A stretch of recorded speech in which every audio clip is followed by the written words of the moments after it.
The following presentation has been edited for broadcast, specifically in accordance with BBC Broadcasting Regulation number Z00FMQ12. The 551 appearances of the word doom have been stricken from the program. The writers responsible for this travesty have been shot. We now return you to your regularly scheduled broadcast. System Shock completely reinforces Origin's status as an industry leader. This cyberpunk arcade adventure sets new standards for first-person games. Nothing we've seen before even comes close.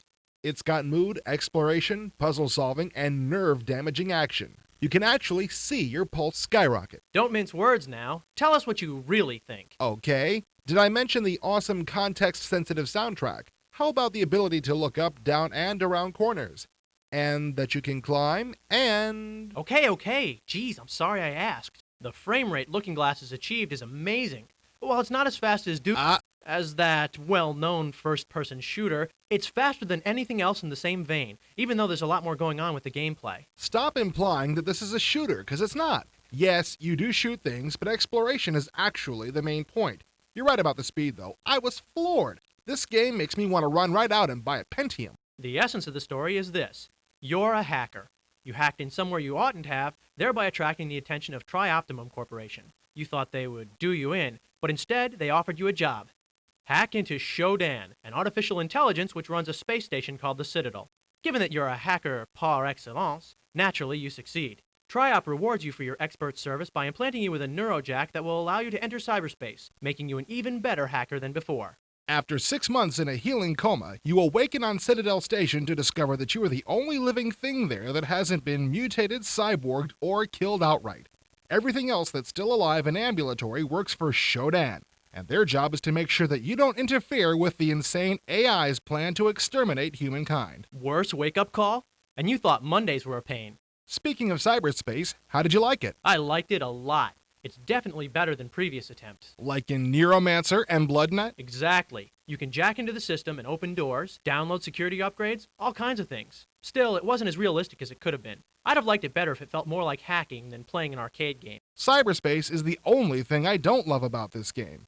The problem is, cyberspace is very disorienting and hard to get around in. The walls are just wire frames, making it hard to get an overview of your area. The free-floating perspective didn't help matters any. These segments are an unfortunate part of the game, but putting up with them lets me get on with the rest. So be it. Okay, but you should probably mention that you can de-emphasize the importance of cyberspace when you set up the game.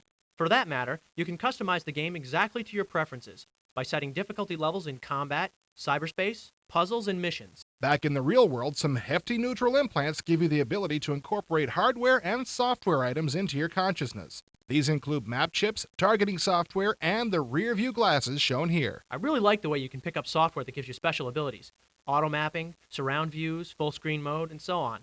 It's about the first C-Punk game I've seen that accurately reflected this aspect of the genre. If you thought the levels in that other game were twisted, you ain't seen nothing yet. If you put MC Escher, Sid Mead, and H.R. Geiger in a room together and said, "Make a space station," they'd probably turn out something like this. The heck with combat, let's find a tour guide. Nah, this wouldn't be nearly as much fun with a guide. Can you picture it?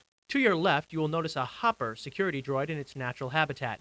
Oh look, it's about to blow fist-sized holes in your torso with an autocannon. Of course, no first-person Save the World from Technology Gone Haywire game would be complete without nasty creatures with a taste for your spleen. The variety of monsters in this game is equaled only by your means of doing them in. Sometimes danger hides in the shadows and takes potshots at you from down the hall. And sometimes it's right in your face. Most of the monsters, the robots in particular, have obviously been rendered in 3D Studio.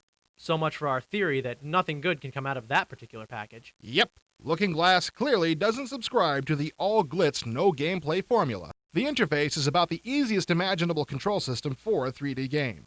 Although the mouse can do everything, the method of choice is to use the keyboard to move and look up and down with your left hand. With your right, you use the mouse to manipulate items, change your MFDs, and blast the enemy into oblivion. Clicking on the panels of this box lets you crouch or crawl with an appropriate shift in viewpoint. The controls are pretty good, but I don't know about the easiest imaginable. If the Cyberman worked the way it was supposed to... Oh, would you quit whining about the Cyberman? I'm sick of hearing about how it only has one bit of resolution and isn't properly ergonomic, blah, blah, blah. System Shock may well be the most visually versatile game yet, allowing you several views of the action. You start off with your normal view, You can also lean your body left and right to peek around corners.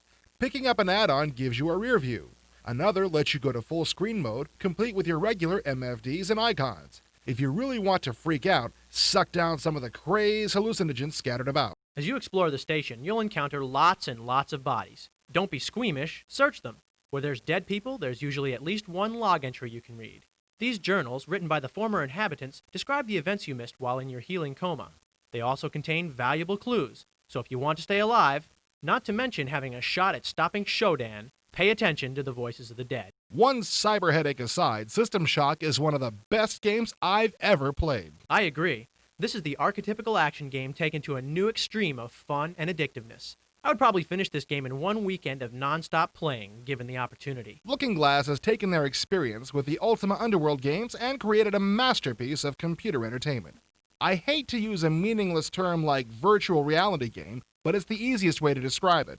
With a strong plot, whacked-out architecture, exploration, suspense, and danger and extreme, System Shock is one of those rare games people will be singing the praises of 10 years from now.